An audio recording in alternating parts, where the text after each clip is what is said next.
Common ಆಗಿ ನಾವು ನೋಡುವಂತಹ ಸಿಂಪ್ಟಮ್ ಅಂದರೆ ಫೈಬ್ರೋಸಿಸ್ಟಿಕ್ ಬ್ರೆಸ್ಟ್ ಡಿಸೀಸ್ ಅಂತ ಹೇಳ್ತೀವಿ.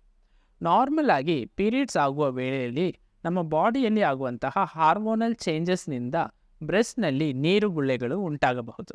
ಅದನ್ನು ನಾವು ಫೈಬ್ರೋಸಿಸ್ಟಿಕ್ ಚೇಂಜಸ್ ಅಂತ ಹೇಳ್ತೀವಿ. ಈ ರೀತಿ ನೀರುಗುಳ್ಳೆಗಳು ಉಂಟಾದಾಗ ಪೀರಿಯಡ್ಸ್ ಟೈಮ್ನಲ್ಲಿ ಅವರಿಗೆ ಆ ಬ್ರೆಸ್ಟ್ನಲ್ಲಿ ನೋವು ಉಂಟಾಗಬಹುದು.